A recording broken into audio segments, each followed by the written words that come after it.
Hey guys, are you super jealous of my King Arthur swag? Yeah, I'm not really a cat person. Anyways, so that was one of the swag items that I got from the King Arthur premiere. I got to see it 2 weeks early, and I want to take this 5 minutes to talk about that movie. I didn't plan on doing any sort of traditional review for it like normally I do with Ninja and Booth Babe Tony.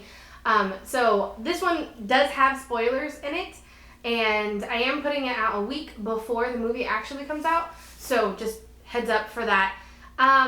Also, understand that I'm not doing this for any sort of marketing reason. It was just a movie that was okay that I saw, and so I wanted to talk about it. There you go. So, I don't know about you guys, but like the King Arthur mythos, like I'm pretty aware of it. I know it decently well. And I'm torn anytime I see like another King Arthur-esque movie. I know there was like a run in the 90s where we were really romanticizing like that kind of thing, and that was just what we did, and Richard Gere was involved.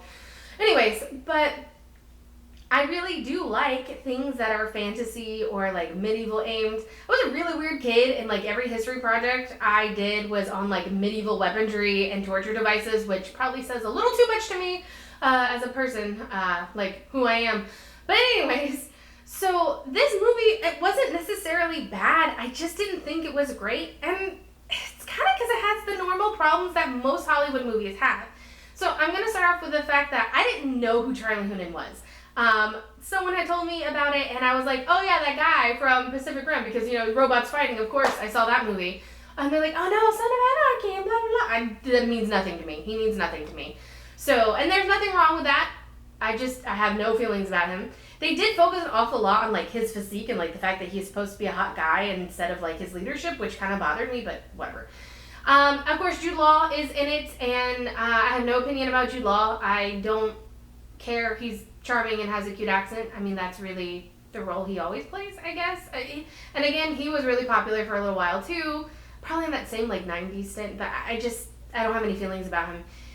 He does play the not as good guy in this one. So let's start with the not as good guy part. So there are sirens in this movie, and depending on what mythos you believe about sirens, or that you've researched or you read or whatever, sirens come in many different forms. Now this movie went for the particular octopus bottom half, woman top half rendition, and the evilest one, the main character one, is of course fat. Are we kidding? First off, Ursula was the only fat, half octopus, half woman who was fabulous enough to pull that off. Second off, I am tired of villains being ugly or fat or deformed, or that's not how it works. Evil comes in all forms. Not to mention, it was kind of like further understated that she was the gross fatso one because she had two hot siren groupies with her at all times. And that ticks me off. I think it's a lack of creativity. It's a visual medium. You can do a lot, okay? And it's computerized. You can do literally whatever you want, whatever. The whole movie was very video game-esque. There was a lot of fighting, as you would imagine in a King Arthur movie that's not from the 90s. And it was fine.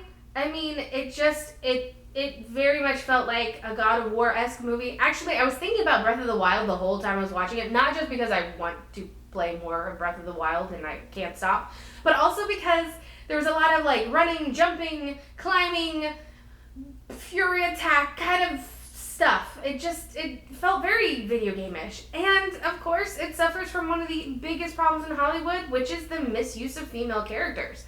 So yes, women are often damsels in distress for a lot of different reasons. I know that according to the legend, blah, blah, blah. I don't care about that. Specifically, the way that they used women was that he wasn't motivated by anything other than seeing women in trouble.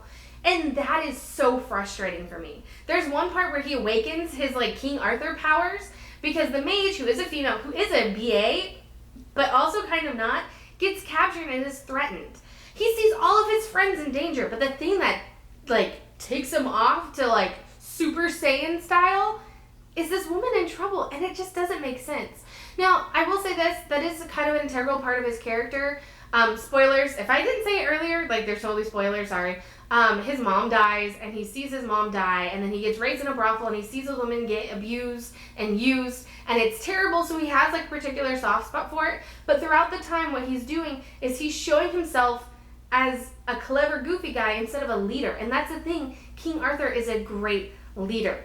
And so it didn't quite add up for me. I don't know. The music was okay.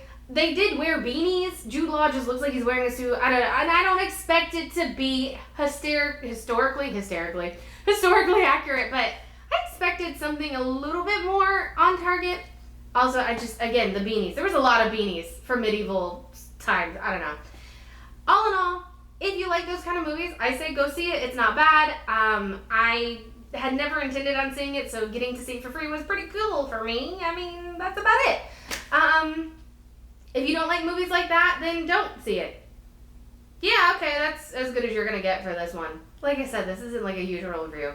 Anyways, thank you so much for watching. Also, in the future, like, if you ever want to win me over, don't give me a cap.